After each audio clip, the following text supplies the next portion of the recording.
Bismillahirrahmanirrahim. Assalamualaikum warahmatullahi wabarakatuh. Para wargi dulur-dulur simkuring anu salawasna teu oleh satya mikareus tur mikasono kana carios-carios Sunda pidangan andang es Argayuda channel nuju di mana we ayana wilujeng patepang deui sareng simkuring dina raraga ngadangukeun deui hanca carios anu katunda dinten kamari. Pamugi wae para wargi nuju aya dina kawilujengan sehat lahir sehat batin binarung ginulur kabagjaan. Kalayan simkuring salawasna teu oleh ngahaturkeun mangrewu-rewu darsa nuhun manglaksa kasugemaan ka para wargi ku salawasna maparin pangrojong kana ieu lumangsungna dongeng boh ku ngadangukeunana ku like-na ku subscribe-na oge ku komentarna mugia tiasa ngajantenkeun cukang lantaran kana hirup huripna sastra Sunda sareng budayana ku ayeuna pangrojong ti para wargi. Kalaya dina dinten ieu masih dina carios asal usul Ratu Laut Kidul. Mugi wae naon anu didugikeun ku pribados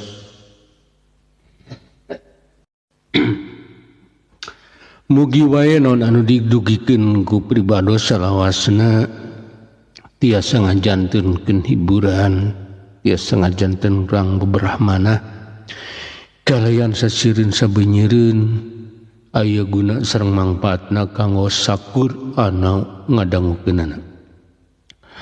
Mangga para wargi supados teu nyangklong ting kana waktos ieu carios urang kawitan wilujeng ngadangukeun pun awiktu astuna masida mugia salira salawasna aya dina kamuliaan.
Asal usul Kangjeng Ratu Laut Kidul bagian ke-12 karyana Andang S. Argayuda karya simkuring. Bring atuh rombongan Kangjeng Ratu teh neruskeun deui lampah mapai-mapai jalan anu sakurilingna ukur leuweung geledegan susuganan beharip aya lembur atawa dina teu panggijeng lembur oge sugan manggihan tegalan anu merenah pikeun ngareureuh sabab sararea perlu istirahat jeung barang dahar maranehna tas ngaluarkeun tanajeng pikiran anu rohaka jadi perlu leureuh di tempat anu alamna matak tingtrim Sapanjang jalan para penggawa galecok jeung para baturna ngobrolkeun ngeunaan kikapetengan jeung Ki Lodrapati, dua jawara anu elmuna sakti taya tanding, sakti manggulang mangguling. Sababaraha kali diraponan ku jalma-jalma jarahat anu elmuna laluhur, tapi kikapetengan lir maung bayangan. Kitu deui Ki Lodrapati toh-tohan pikeun ngabela jungjunganana. Para penggawa mun seuk kikapetengan mah maranehna pasti geus tiwas. Atuh Kangjeng Ratu oge pasti bakal cilaka ku polahna para karaman. Para pangiring Kangjeng Ratu Galuh ngarasa reueus ku geus bisa bebela ka jungjunganana. Sok sanajan anu toh-tohanana ukur kikapetengan jeung Ki Lodrapati, tapi sararea oge milu bagja sabab geus jadi bagian dina rombongan pangiring Kangjeng Ratu. Sanggeus nincak wanci sareupna, eta rombongan ngarondeureuh di hiji mumunggang ngahaja reureuh lebah dinya. Sabab lamun di tempat anu datar atawa di lengkob mah bisi aya deui para durjana. Kikapetengan anu mutuskeun sangkan reureuh di mumunggang sabab bisa awas ka ditu ka dieu. Jeungna deui moal aya bisa ngabongohan ku jamparing lamun reureuhna di tegalan atawa di lengkob. Bakal jadi lamun reureuhna di tegalan atawa di lengkob mah bakal jadi sasaran empuk pikeun para durjana anu ngagunakeun jamparing. Sakuduna mah reureuh teh di pilemburan bisa minta bantuan ka rahayat sangkan popolah kadaharan. Tapi sakitu geus jauh lumampah teu manggih imah sahiji-hiji acan. Jadi lantaran wanci geus nyedek ka burit, antukna mutuskeun ngadondeureuh di hiji mumunggang pasir. Para gulang-gulang jeung para emban sibuk popolah nyieun kadaharan. Sabab sapoe eta sararea oge can karareba naon. Kaburu datang manten para karaman anu meakeun waktu rek meh sapopoe. Atuh dina sarengsena popolah kadaharan anu ngabarak teh ukur sakoteap erep ku sararea. Sanajan aya di tempat anu aman, tapi kikapetengan ngabagi-bagi tugas sangkan gantian ngajaga tempat. Itu deui kikapetengan jeung Ki Lodrapati sarena gantian. Sabab bisi aya keneh anu niat ngalakukeun Rajapati ka Kangjeng Ratu Galuh. Tapi tempatna anu merenahkeun ngajaga diri, kikapetengan teu haribangeun teuing. Sabab mun aya anu rek niat jahat pasti kudu ngaliwat jalan. Jadi bakal kanyahoan manten. Urang tunda heula nyarioskeun Kangjeng Ratu Galuh anu nuju lumampah. Urang nyaritakeun deui kayaan di jor istana Galuh. Rakyat Danantaka sanggeus gagal ngalakukeun Rajapati ka Kangjeng Ratu Galuh.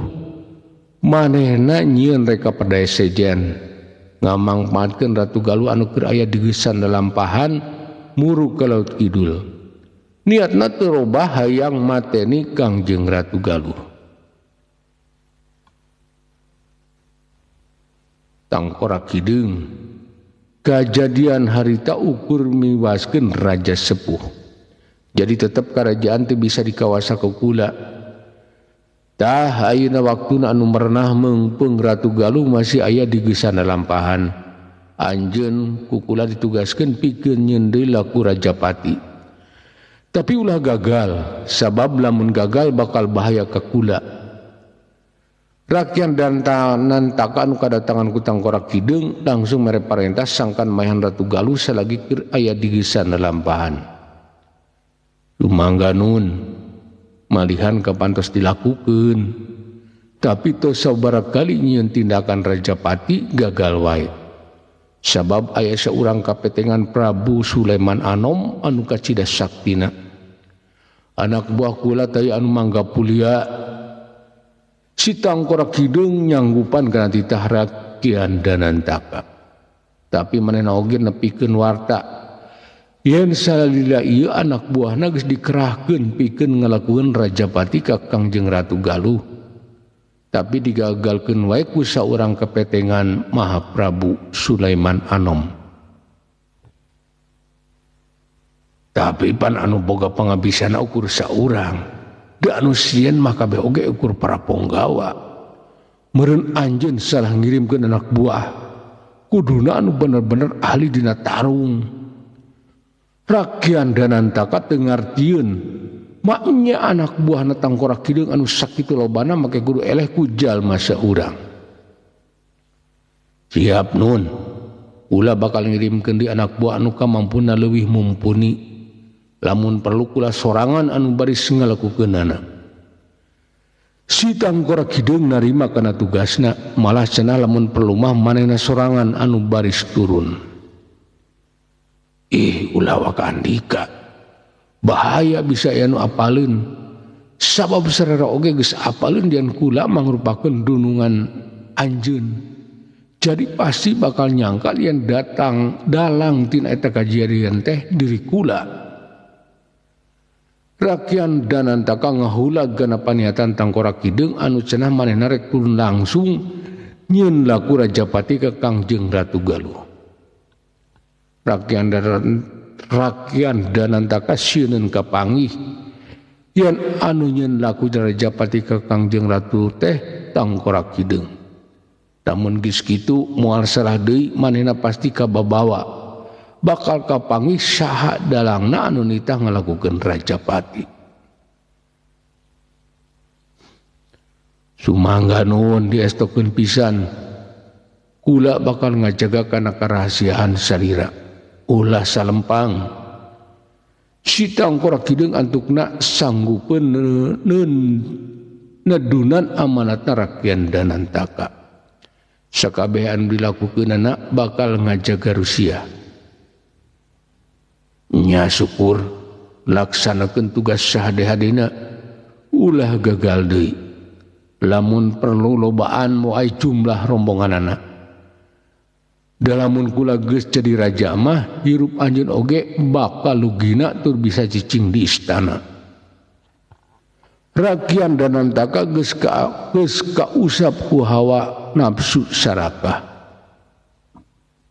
Nafsu anu diharewaskeun ku iblis laknatullah. Sedang ari Tangkorak Kidung teh pamimpin sekte anu nyembah ka iblis. Unggal waktu anu tangtu sok ngalakukeun ritual ngorbankeun wanoja ka sesembahanana. Mangga kaula nun amit mundur wae ulah rek nyiapkeun anak buah anu pilihan sangkan tujuan tereh laksana. Si Tangkorak Kidung pamit ke Rakian Danantaka sabab tempat manehna kacida jauhna ti istana. Kahade sing rikip dina sajeroning lumampah bisi anu nganyahoankeun yen anjeun tas tempungan kula sabab kaayaan keur genting. Rakian Danantaka ngajurungkeun tapi bari mere pepeling sabab di istana keur seling curiga kajadian Rajapati ka raja sepuh nepi ka harita can kapanggih anu jahatna. Jadi pangeusi istana silih tuding silih curiga. Tangkorak Kidung sanggeus rengse bebedamian jeung Rakian Danantaka langsung cumorelat tembus popoek peuting. Manehna terus lumampah muruk padepokanana nu aya di mumunggang gunung. Tangkorak Kidung teh mangrupakeun jawara nomor 1 di Tatar Galuh Kulon. Elmuna kacida saktina. Teu aya saurang oge anu kumawani ka dirina. Jabaning ti dirina sakti teh oge loba anak buahna.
punten ngasuh heula segedap para wargi sakantenan sim kuring seja ngiring ngemutan ka para wargi anu kalersan nuju ngadangukeun ieu dongeng.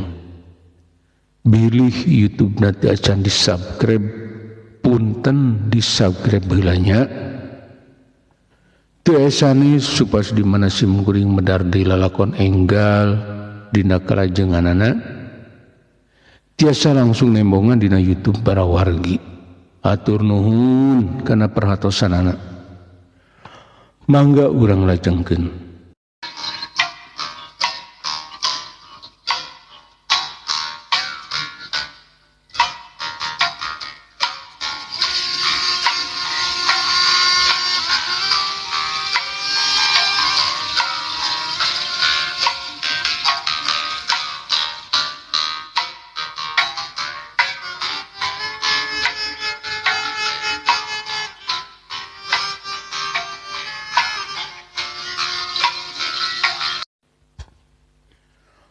Barudak tugas ieu lain nalawarokeun sabab nyangkut kana paeh jeung hirupna di padepokan urang, padepokan Tangkorak Kidung. Jadi aranjeun kudu hati-hati dina ngalaksanakeun tugas. Tong mangmang kula oge bakal marengan aranjeun ti kaanggangan. Sabab ari babarengan rajang mah ngabahayakeun kana di istana. Bisi ayeuna palin ka kuda. Tangkorak Kidung sanggeus anjog deui ka padepokanana, panjang lebar tumarita ka murid-muridna. Sangkan bisa ngajalankeun tugas pikeun ngalakukeun Rajapati ka Kangjeng Ratu Galuh sahade-hadena. Siap guru, ulah hariwang.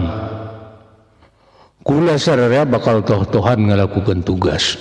Moal nguciwakeun kanu jadi guru. Para muridna si Tangkorak Kidung pada hempak nembalan caritaan guruna. Jung atuh ger halumaku. Ceuk telik sandi kula mah cenah rombongan Ratu Galuh teh geus anjog ka pasir angin. Jung we geura susul ulah aya anu disesakeun. Paehan kabeh si Tangkorak Kidung mere parentah ka para muridna. Atena geus teu boga rasa kamanusiaan deui sabab manehna mah mangrupakeun abdina iblis. Kacaturkeun rombongan Kangjeng Ratu Galuh anu harita keur ngadondreu di hiji mumunggang. Sanggeus sararea dalahar laju gantian ngajaga. Sawareh sarare soreh di ngajaga eta tempat bisa aya deui anu rek nyeun laku jahat. Kalayan pamimpin anu harita kabagian ngajaga teh Kilodrapati. Tengah peuting mangsa rek giliran jaga Kilodrapati curinghak. Sabab di kajauhan katempuan ku manehna aya nu kerting juringkang. Jumlahna kacida lobana. Moal salah deui pasti anu rek ngarogahala ka Kangjeng Ratu. Kitu ceuk anu aya dina pikir Kilodrapati. Laju manehna ngaguyah-guyah ki kapetengan jeung pamimpin para punggawa. Aya naon Kilodrapati? Giliran jaganya ki kapetengan curinghak. Laju tumanya ka Kilodrapati. Sabab ceuk pikirna geus waktuna ngaganti Kilodrapati bagian manehna nu jaga. Lain eta Ki Warulaya coba tempo ku anjeun tuh belah ditu siga aloba nu ting juringkang muruka ieu mumunggang. Kilodrapati tu tunjuk anu jauh sisi leuweung teu salah ki kapetengan milih tempat reureuh teh sabab ti dinya mah awas kanu jauh sedang anu ti handap teu awaseun kanu aya di dinya. Lakadalah nya geuningan Kilodrapati urang kudu siap-siap sabab bakal gede gawe ki kapetengan nganyakeun kana naon anu katempo kilo dapati saterusna ki kapetengan nageruan pimpinan para punggawa siapkeun punggawa anu ahli kana mentangkeun dewa musuh urang katempona kacida lobana jeung siga jalma-jalma anu ahli dina ilmu kanuragan kaciri dina gedigna ki kapetengan langsung ditanyiapkeun para punggawa pikeun ngahadang para durjana anu rek ngalakukeun Rajapati ka Kangjeng Ratu Galuh. Iap ki kapetengan sanggeus menang parentah ki kapetengan langsung pimpinan para punggawa ngatur anak buahna sareng diparentahkeun sayaga dina sapakarangna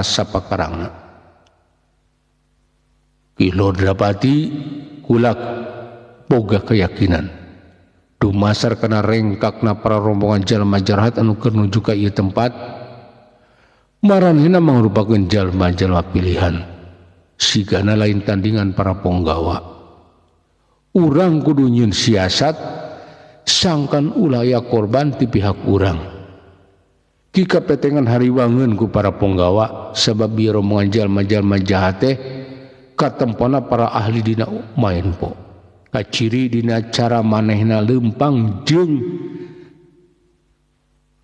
idigna oge cingeusna nya kumaha urang atuh ki warulaya Kilo Drapati oge sarua melangeun sabab sing ceuk manehna oge ieu para jalma jahat teh pasti jalma ahli dina ilmu kanuragan manehna khawatireun pisan ku kaayaan Kangjeng Ratu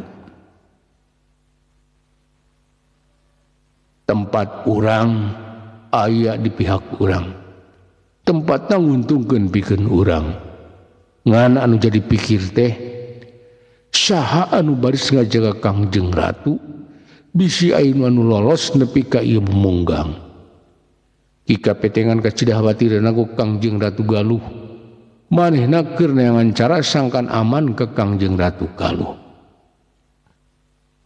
ari ukur hiji dua mah anu lolos para punggawa oge pasti bisa ngungkulanana Kilo Drapati mere pandangan ke Ki Warulaya sabab manehna kudu maju mantuan Ki Warulaya musuh anu datang ke Cidarobana piraku ukurek diayonan ku Ki Warulaya sorangan pimpinan para punggawa ka dieu Ki Warulaya langsung ngagero pimpinan para punggawa sabab aya anu rek dibadamikeun utamana rek nyen siasat pikeun ngajebak musuh-musuhna kula Ki Warulaya terojol pimpinan para punggawa nyampeurkeun langsung tumanya ka Ki Warulaya ieu pimpinan atur anak buah anjeun anu ahli mentangkeun ku dewa sila siaga tinu poek nyumput dina rurungkunan ke lamun aya musuh anu lolos ti kula jeung ti Kilo Drapati ulah nunggu deui parentah ti kula langsung bidik we ku Jamparing Ki Warulaya mere parentah ka pimpinan para punggawa pikeun ngalalindungan Kangjeng Ratu siap ki kapetengan segala pituduh bakal dijalankeun pimpinan para punggawa langsung mere jawaban anu ngareugreugkeun sabab manehna oge kacida hariwangna kana kasalamatan Kangjeng Ratu terus saparoti para punggawa kudu siaga disagedengan Kangjeng Ratu saparodoi siaga ditungtung ieu mumunggang bisi anu jahat mampu lolos nepi ka dieu tah eta bagian para punggawa ki kapetengan teh ahli perang jadi manehna ahli ngatur taktik dina nyanghareupan musuh ari kula milu jeung anjeun nya ki kapetengan pimpinan punggawa geus siap milu jeung ki kapetengan oge Kilo Drapati pikeun mapag jalma-jalma jarahat anjeun mah cicing di dieu jeung para punggawa tah bisi anu jahat nepi ka dieu eta para punggawa sangkan mampu ngajaga Kangjeng Ratu kula jeung Kilodapati bakal mapag para jalma-jalma nu jarahat secara langsung. Ki Kapetengan ngatur siasat sangkan aman ke Kangjeng Ratu. Yen pangjaga pikeun ngalindungan Kangjeng Ratu ku sababaraha lapis. Siap Ki Kapetengan, tong khawatir, tong hariwang. Kula bakal tutumpuran. Moal aya nu bisa nyelakakeun ka Kangjeng Ratu. Kadewe anjeun jeung Kilodapati kudu hati-hati. Sabab kula sararea ngagantungkeun harapan ka diri aranjeun. Tong salempang pimpinan Punggawa, ieu jumlah musuh teh aya kana 50 urangna. Sedang balad urang aya 25 urang. Jumlah anu cukup pikeun ngajaga segala kemungkinan. Ki Kapetengan ngaregregeun pimpinan Punggawa, sedang manehna mah sanggeus mere amanat ka pimpinan Punggawa langsung ngabalesat jeung Kilodapati. Ari pimpinan Punggawa langsung ngatur anak buahna saluyu jeung parentah Ki Kapetengan. Para Punggawa nu ditegaskeun mesatkeun jambaring ditempatkeun saluyu jeung instruksi Ki Warulaya. Nyarumput dina rungkun anu paroek sabab ditempankeun nu jauh mah awas ku kacaangan cahya bulan. Ki Warulaya nyieun deui rokrak anu diseuketan sabab anu teu heula oge kacida mangpaatna. Saterusna dua anjeun Kilodapati langsung jumorelat mapag para rombongan jalma jarahat anu geus beuki deukeut. Ngahaja ditarajang rada jauh di tempat Kangjeng Ratu supaya lamun aya nu lolos bisa katempuan ku para Punggawa anu siap jeung jamparingna. Ciat Ki Warulaya langsung ngabentak. Awakna jumorelat kecida cepetna. Pedogna kumoal bat neangan sasaran. Ciat Kilodapati itu eleh garang ku Ki Kapetengan. Awakna langsung ngagajelang merupa durjana. Pedogna ngahiuk ke segala arah. Kepung wakul boya mangat barudak podaran dua nana. Seorang gedug jalma-jalma jarahat ngagorowo ke para batuna. Mere parentah sangkan ngoroyok Ki Kapetengan jeung Kilodapati. Ciat modar sia Ki Kapetengan. Salah seorang jalma jahat ngabentak ka Ki Warulaya. Pedogna ngahiuk rek nigas beheung. Hai Ki Warulaya gentak ngareundeuk dina jurus kunyuk nyumput. Laju pedogna nyewuk ka hareup. Teu salah deui bedog Ki Warulaya ngagabres kana beuteung musuhna. Tobat saurang ti rombongan jalma jahat ngacerit panjang. Laju awakna gedebruk di ban lemah. Ngusak teh hudang deui. Ciat modar si Warulaya. Kolebat bedog panjang kumolebat muru awak Ki Warulaya. Komolebat bedog atra kolenya kacangan cahya bulan. Nyomuk rek narok sirah Ki Warulaya. Ciat Ki Warulaya kentak ngobahkeun awakna. Bedogna kumolebat miheulaan gerak musuhna. Kalean teu anta parahdi bedog Ki Warulaya ngagabres kana dada musuhna.